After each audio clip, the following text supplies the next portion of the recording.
Aqui, no Colégio São Paulo de Piratininga, índios e portugueses dividiam o mesmo espaço. O colégio era, ao mesmo tempo, um centro de catequização dos indígenas da região e de aprendizado dos filhos da elite colonial. Era também um centro de formação de novos padres, que agora não precisavam mais ser mandados a Coimbra para serem ordenados.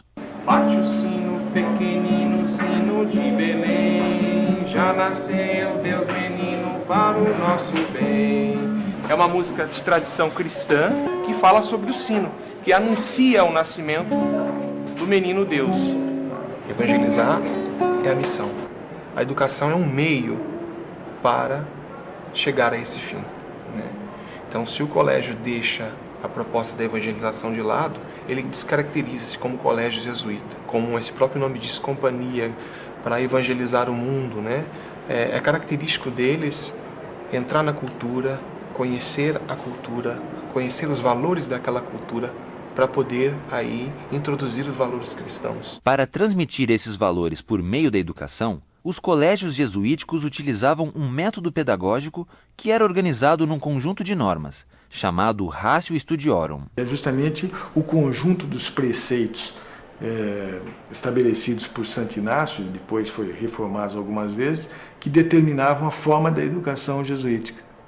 Isso era seguido estritamente em todos os colégios do mundo, né? Colégio jesuítico.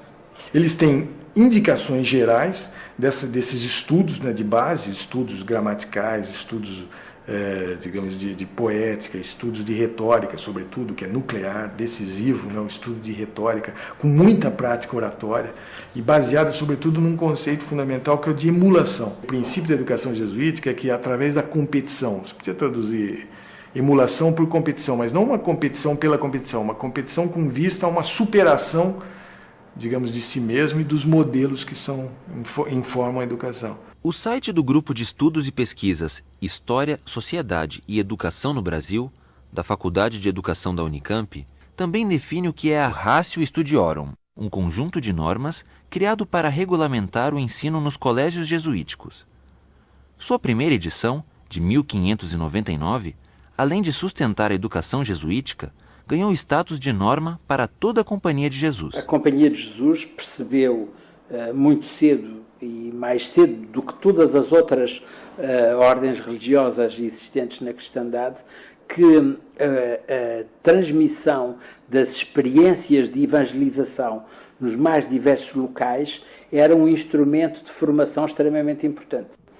E optou pela inculturação, ou seja, pela adoção dos hábitos de muitos dos povos nos quais se integraram. Então, por exemplo, eles logo perceberam que os índios adoravam cantar. Isso é uma coisa que... Então, eles usavam na missa muito canto, que eles cantavam em latim, como você disse, que eles mas não é porque eles estavam só preocupados que eles aprendessem o latim, não era isso que era fundamental. O fundamental era, pela música, atrair os índios, digamos, para os cultos e para a religião cristã. Mas tem sempre esse efeito sensório, imediato, tem um pragmatismo sensitivo, que os jesuítas são craques, né?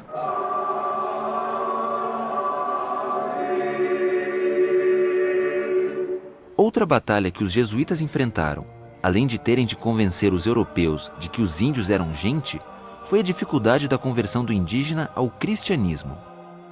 Inicialmente eles acreditavam mesmo nisso que está escrito aí, essa coisa do papel em branco, ou seja, como o índio não tem cultura nenhuma e tudo pode ser escrito nele, basta que você fale uma coisa qualquer e ele logo retém aquilo e a conversão se faz quase que naturalmente. Manuel da Nóbrega chegou a escrever que os índios mostravam admiração pela leitura e pela escrita, que desejavam aprendê-las e ser cristãos.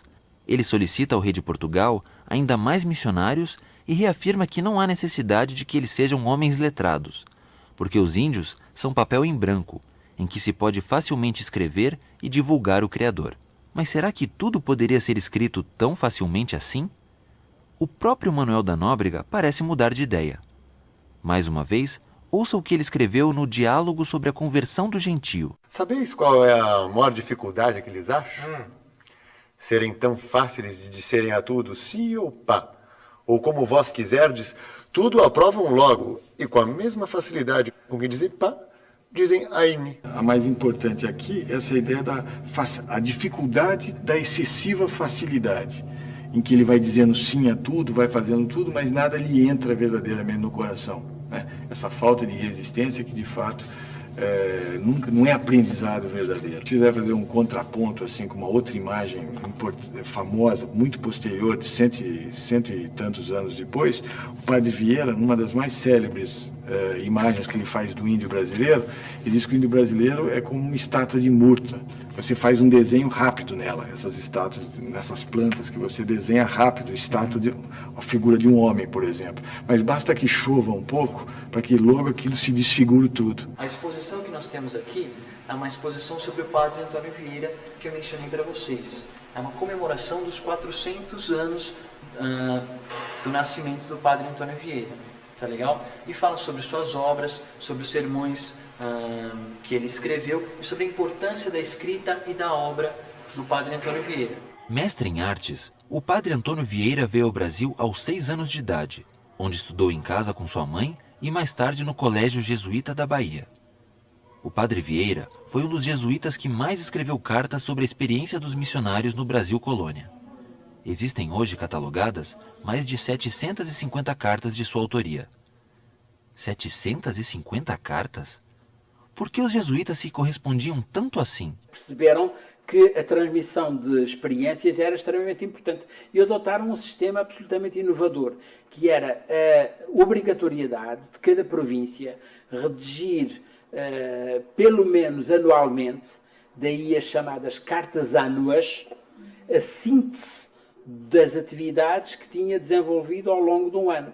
Uma espécie de relatório de atividades. Esse sistema de vasos comunicantes, de transformação, de comunicação em rede, foi extremamente moderno e precursor, e nós hoje, quando utilizamos a rede, ou seja, a internet, não fazemos mais do que adotar o sistema, embora com outra tecnologia, que os jesuítas adotaram no século XVI. A sede dos jesuítas é em Roma. Eles tinham frentes de expansão na China, no Japão, no Vietnã, na Índia, não é, Goa, no Brasil, na América do Norte. Quer dizer, imagina que eles estavam dissolvidos, digamos, num mundo imenso que se conhecia pouquíssimo. E essas cartas com informações sobre as sociedades diversas, sobre as diferentes culturas que ele encontrava, sobre as dificuldades da conversão, sobre a forma de constituição de cada uma das missões, é a base da informação que nós temos, por exemplo, sobre a colônia brasileira. O sociólogo Gilberto Freire, em seu livro Casa Grande e Senzala, obra considerada essencial para o entendimento do pensamento social brasileiro, diz que é difícil reconhecer que os padres tenham agido com heroísmo e lealdade aos seus ideais. Freire considera os jesuítas agentes europeus de desintegração de valores nativos e afirma que sua influência foi deletéria. Deletéria porque, do ponto de vista de Gilberto Freire, os jesuítas foram destruidores de cultura. Já Fernando Azevedo considera os jesuítas responsáveis pela mais importante fase da história da educação no Brasil.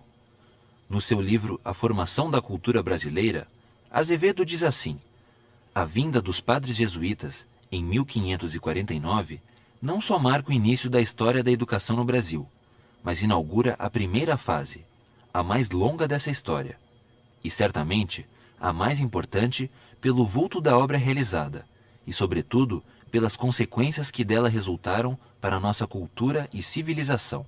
Educadores ou destruidores de cultura? A discussão sobre o papel dos jesuítas é ainda atual, mas a trajetória desses missionários na história da educação guarda um consenso. Ninguém nunca é sempre inovador. Há um momento, há um tempo em que é inovador, depois há um tempo de cristalização e há um tempo de decrepitude, como em todas as sociedades humanas. E a Companhia de Jesus aconteceu exatamente a mesma coisa. No século XVI e no século XVII foi vanguarda, no início do século XVIII cristalizou e na segunda metade do século XVIII já está em declínio do ponto de vista da modernidade dos sistemas de ensino. Gostaria de encerrar, agradecer a visita. Obrigado, pessoal. Vamos lá?